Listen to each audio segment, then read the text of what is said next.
During its 17 years on the air, the syndicated television series Greatest Sports Legends has profiled the careers of over 170 of the most famous athletes in the world. From the Sports Legends' vast library of shows, we have assembled a collection of some of the most exciting moments and figures from the world of professional football. We are proud to present Greatest Sports Legends, Spectacular Football Players.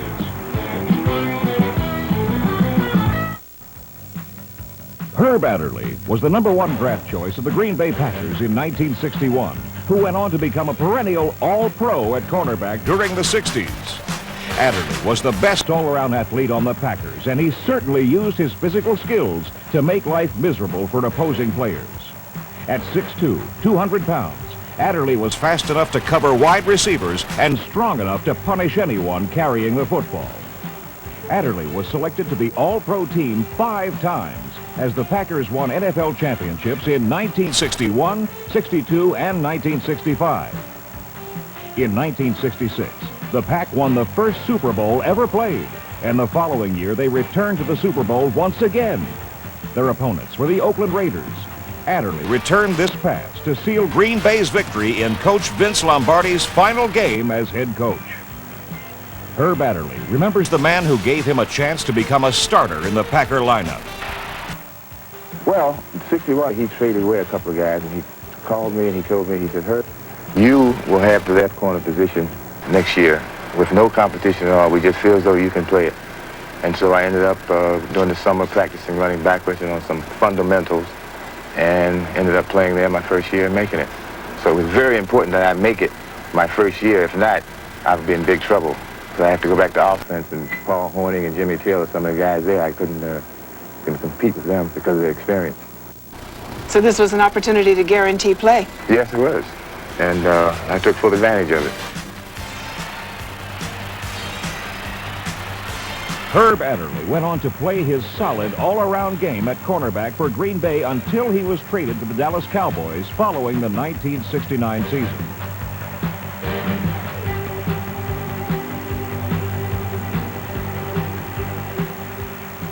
With the Cowboys, Herb Adderley was part of another Super Bowl champion team as the Cowboys defeated the Dolphins in Super Bowl VI by a score of 24-3.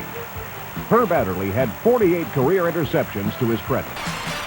In 1980, Herb Adderley became only the second defensive back ever to be inducted into the Pro Football Hall of Fame.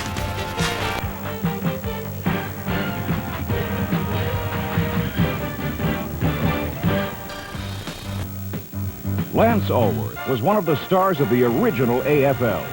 He was the most dangerous weapon in the high-flying attack of the San Diego Chargers, a team that believed in going deep no matter what the situation was.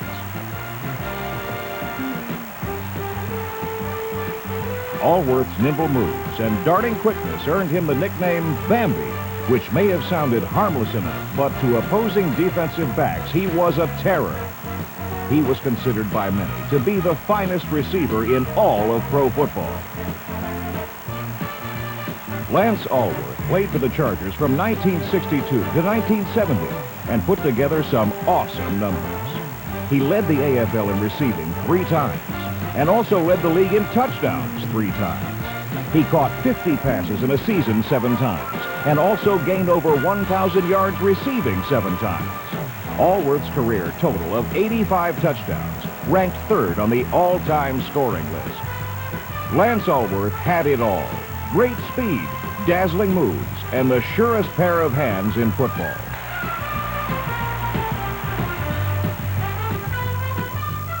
Why isn't the bomb thrown more? Because that's what you really like, isn't it? Oh, yeah, that really, I question that today because they just don't throw it enough. Yeah. They have the receivers, they have the quarterbacks that do it, and the people that do it consistently are winning. You know, Pittsburgh does it a lot, and San Diego is doing it a lot now, and they just don't do it as much as I'd like to see it. You know, I'm a fan now, and I'd like to see it in the air. Well, you were a great fan of it when you played. You used to keep calling for it in the huddle, right? All the time. Let's have it again.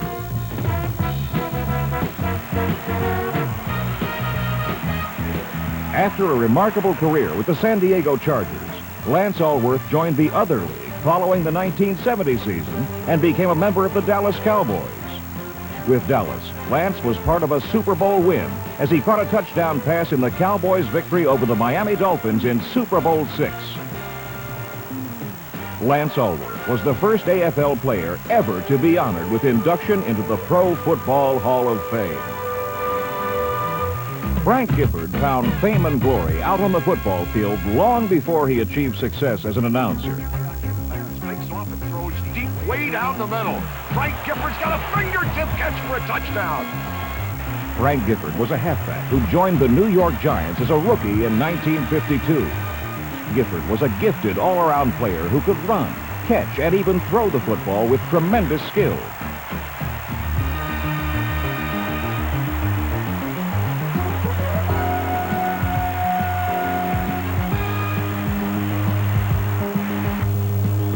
Pitch out to Gifford. Has trouble. Shakes off a tackle. Set. Gets the pass off, and he's got Kyle Roach for a touchdown. Going to Gifford. Gifford starts inside, ducks to the outside. Good running room. Has a chance to go all the way. He scored. Giants keeping the ball on the ground. Going to Gifford. Has running room to the outside. Beats his man to the flag. Touchdown, New York. New York was one of the most dominant teams of the 50s as they captured 6 division titles as well as an NFL championship in 1956. That season, Frank Gifford was awarded the Jim Thorpe Award given each year to the NFL's most valuable player. The Jim Thorpe Award for most valuable player is voted by the other players, and you collect a lot of awards if you stick around long enough and survive long enough in football, but I think for me that was maybe the most meaningful, that the other players in pro football thought I was the best of the best, and it was really that kind of a year, though. Everyone had a super year, and it really was a turnaround point for pro football.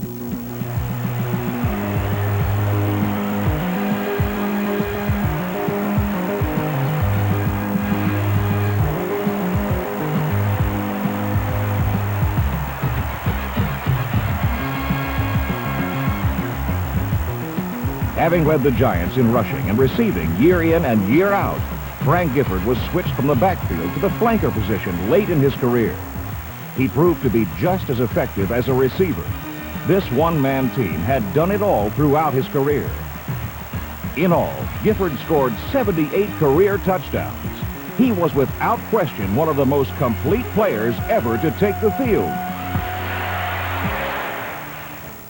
Elroy Hirsch was one of the first players ever to make a successful switch from running back to flanker. And throws the long ball. Elroy Hirsch has it. Great catch by Hirsch. Right clear of the 20. He's to the 10. He's going to go all the way.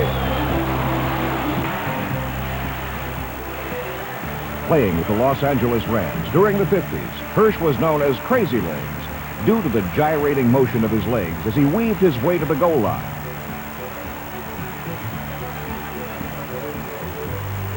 During one stretch from 1950 through 1951, Hirsch caught at least one touchdown pass in a game for 11 consecutive games.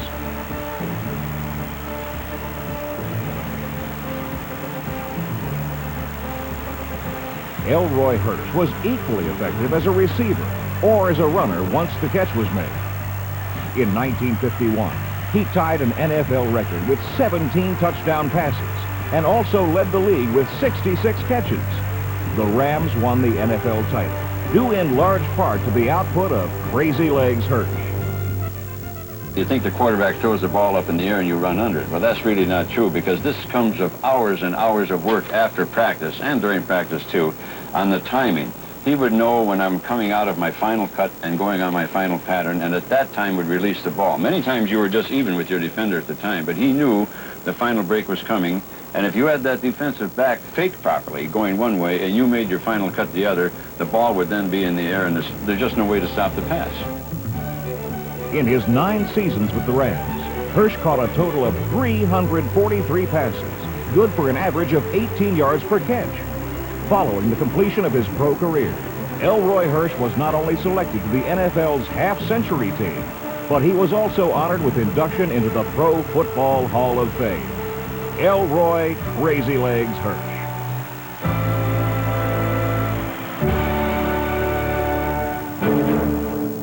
Paul Hornung was known as the golden boy of football due to his performance on and off the field.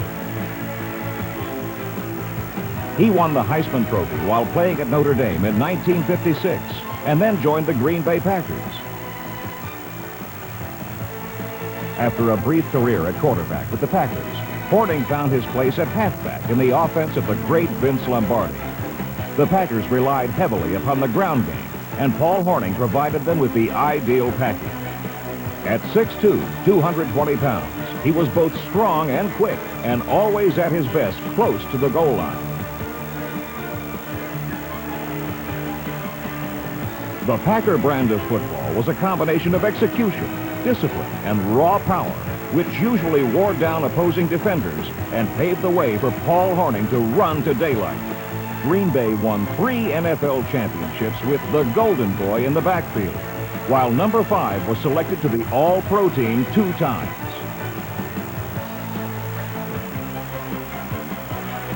Paul Hornung recalls the origins of his nickname. I guess it started at the University of Notre Dame. You know, when a kid received such great publicity as I did when I was at the university, and then going on to the pros, I was always single. I liked the good life, but I would have to say, in all honesty, the most important thing to me in the pros was, you know, being a successful football player in the Lombardi regime. Paul Hornung played with the Packers from 1957 to 1966 and was an all-purpose back who carried the ball for one of the most respected teams in all of sports.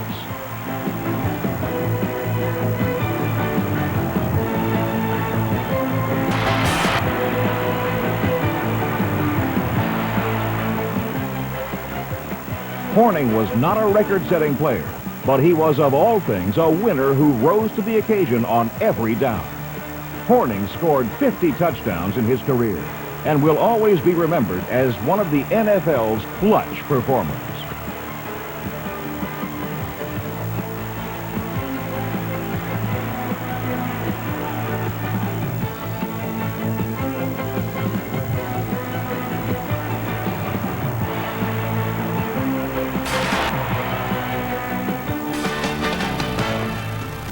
Hugh McElhenney was a running back who dominated pro football during the decade of the 50s.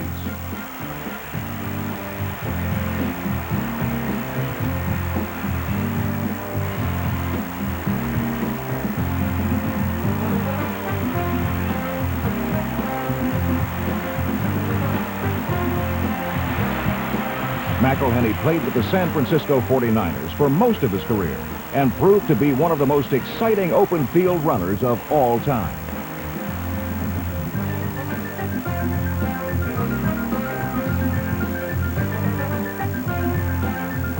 McElhenney was big and fast, which made him a threat to go the distance whenever he got his hands on the ball. In addition to his sprinter's speed, McElhenney could also shift and change direction on a dime.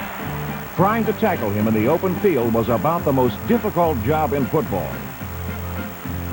McElhenney was denied the glory of an NFL championship while playing with the 49ers, but his individual feats on the field were great enough to earn the title King of the Halfbacks, and it's easy to see why. McElhenney way back on the 6-yard line. Grabs it, dances to the right, finds a hole, gets running room, breaks a tackle, comes to the right side. Now starts to the other side of Wrigley Field. Gets another block, gets into the clear at the 40-yard line. Down to the 30, down to the 20. He'll walk in. Hugh McElhenney of the 49ers goes 94 yards on a punt return. I came in to the locker room, and Frankie was very elated over the game, and of course he'd been playing against the Bears since 1946. Never been able to beat him. Frankie Albert, that's right. And he tagged the nickname on me and threw me the game ball and said, "You're now the king of the halfbacks." Late in his career, Hugh McElhenney was traded to the Minnesota Vikings and displayed to the entire NFL that he still had some dazzling moments left in his veteran legs.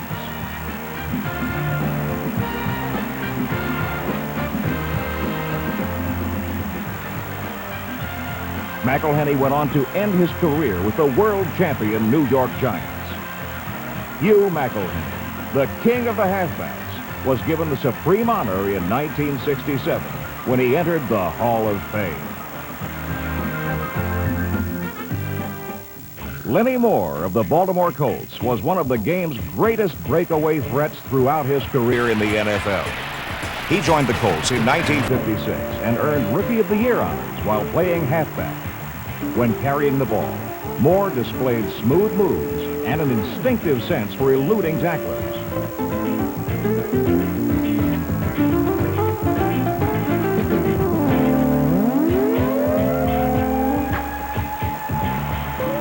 He also proved to be just as dangerous coming out of the backfield as a receiver and was a primary weapon in quarterback John Unitas's game plan.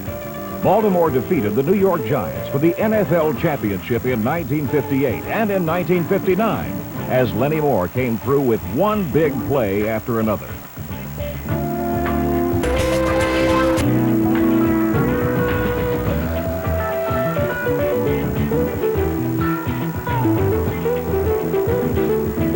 Having taken a brutal pounding as a running back, Lenny Moore moved to the outside as a flanker and became the long ball threat in the Colts passing game. Moore was selected to the All-Pro team 5 times in his career. In 1964, Lenny Moore was named the NFL's Comeback Player of the Year, as well as the league's most valuable player. A great honor bestowed on Moore was the retiring of his number 24. That's kind of an indescribable thing, you know. It's a whole lot of thoughts go through your mind, I guess. You know, you page back over many, many years, and you try to look into what made something like that possible, and then when they raise your jersey up and you know no other player will ever wear that jersey again, it's just a feeling that, you know, you just can't put into words. It's kind of a choking moment.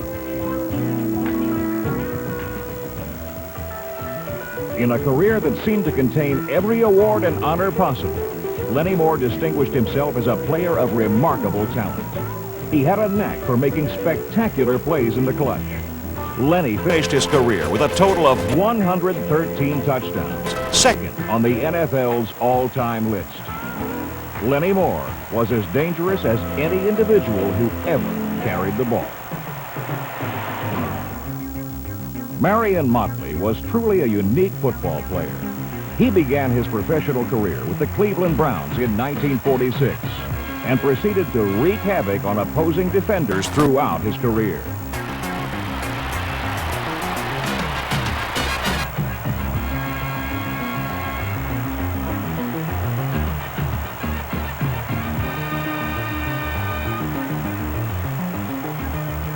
Motley was an awesome physical specimen who weighed 240 pounds and played fullback. He was bigger than most pro linemen, and yet was faster than most linebackers and defensive backs.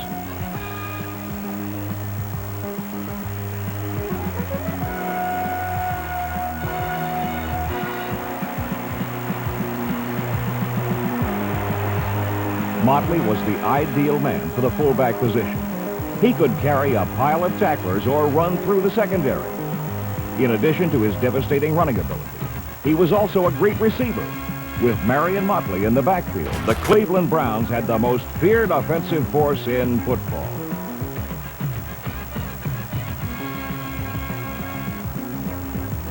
Not since the days of Bronco Nagurski had there been a player who combined the size and power of the man they called the Train. The Browns won their division title on a yearly basis and also won NFL championships in 1950 and 1954. With Marion Motley carrying the load. Marion Motley's greatest individual performance took place against the Pittsburgh Steelers when he gained 188 yards on only 11 carries. Motley retired in 1954, and at the time he held nearly all the Cleveland rushing records. In 1968, Marion Motley was given the chance to return home in triumph when he was inducted into the Pro Football Hall of Fame. Marion Motley's hometown was Canton, Ohio.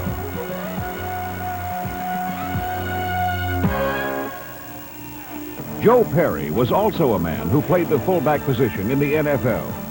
Perry played for the San Francisco 49ers for 14 seasons and was known around the league as the Jet. His explosive quickness allowed him to get through a hole in the blink of an eye. Joe Perry was small for a fullback. He only weighed 200 pounds, But he more than made up for his size with a fast start and the desire to get into the end zone every time he touched the ball. Perry and the 49ers joined the NFL in 1950, and Joe quickly became recognized around the league as one of the most tenacious runners in the game. Perry gained over 1,000 yards rushing in 1953, and the following year, he became the first man ever to gain 1,000 yards in back-to-back seasons.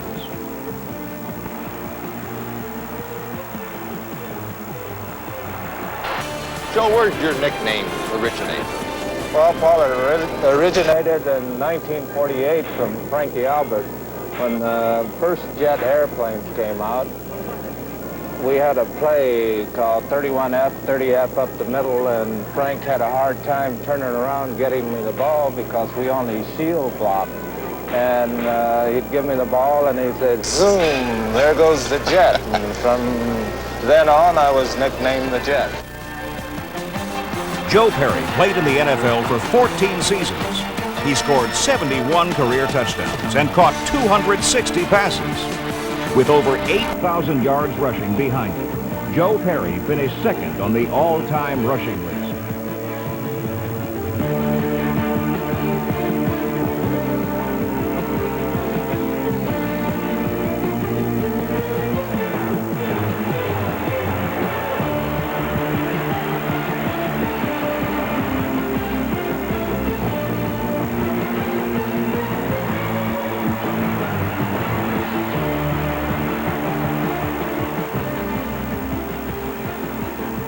Joe "the Jet" Perry was inducted into the Pro Football Hall of Fame in 1969. Kyle Rote achieved stardom as a football player during his collegiate days at SMU. As a junior, Rote nearly defeated the Mighty Irish of Notre Dame all by himself as he scored 3 touchdowns. The SMU Mustangs were decided underdogs, but Rote almost pulled off the upset. Rote was drafted number 1 by the New York Giants in 1951. He began his pro career as a running back, but after a series of knee injuries, he switched to tight end and eventually to flanker. Kyle Rote developed into one of the finest receivers in the history of the NFL. Connerly back to throw, going long to Kyle Rote of the Mustang with a great play. Back to throw, all kinds of time. He has Rote open in the end zone. Nice execution. Connerly to Rote for a touchdown. Looking for Rote, his clutch receiver, and he's got him on the 1-yard line. The 1955 season was typical of Rote's performance with the Giants. That season, he caught 31 passes for 580 yards and 8 touchdowns. During his career, Kyle Rote averaged 1 touchdown on every 6 catches.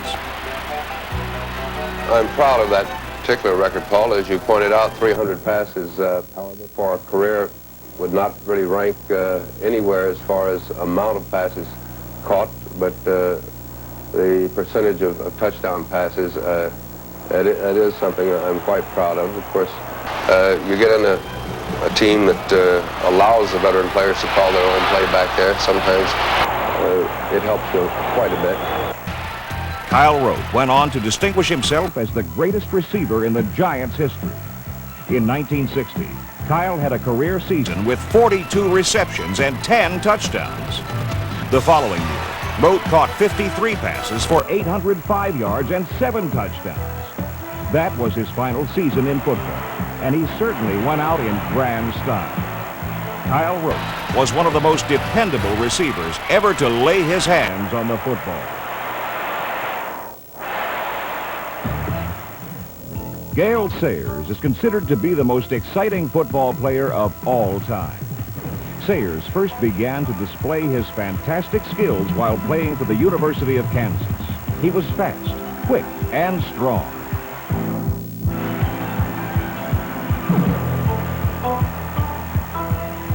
In 1965, Gale Sayers joined the Chicago Bears and took the NFL by storm. He scored 22 touchdowns to tie the league record and was voted the league's Rookie of the Year. To watch Gale Sayers carry the football was to witness an artist at work. He was a runner who could dominate an entire game all by himself. Sayers once scored 6 touchdowns in a game to tie an NFL record, and he certainly would have owned all the records if his knees had stayed healthy. While he only played 5 seasons in the NFL, Gale Sayers produced a lifetime of highlights.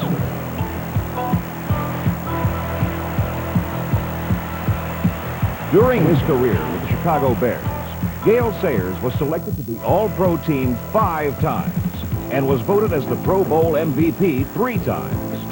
Sayers first suffered an injury in 1968 and ultimately was forced to retire long before his time. Throughout his career, Gale Sayers has lived by a motto that states, "I am third." It came from a saying my track coach in college, Bill Easton, had on his desk, and it means the Lord is first, my friends are second, and I am third. And I think after that first knee injury, I started putting things in the proper place. Lord is first, and your friends are second, and you should be third. I think it works out very well for me, and I think it's a good philosophy many people live by. During his brief but vibrant career in the NFL, Gale Sayers demonstrated that he was the game's premier running back who may just be the greatest of all. No other player before or since has generated the excitement that Gale Sayers produced whenever he touched the football. A tribute to the quality of Gale Sayers' career came about when he too joined the honored members of the Pro Football Hall of Fame. Jim Taylor spent most of his career in the NFL with the Green Bay Packers during their glory days of the 1960s.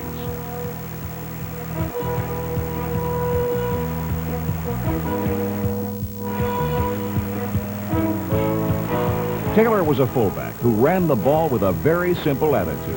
You gotta sting him.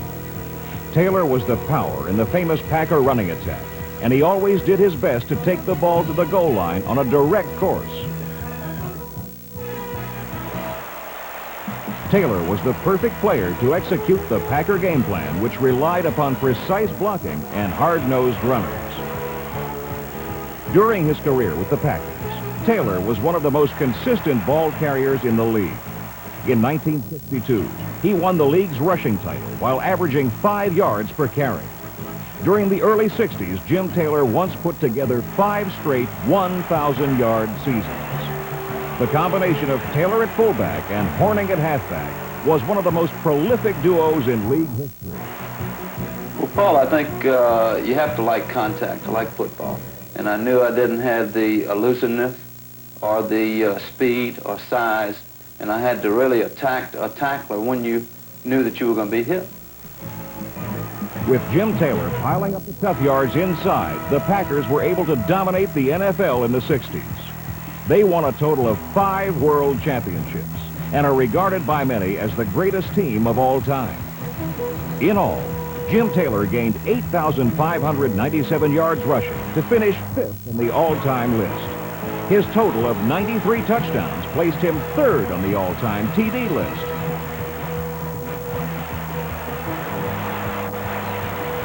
Jim Taylor was a great football player. In 1976, Jim Taylor, the power in the Packers' power suite, was inducted into the Pro Football Hall of Fame.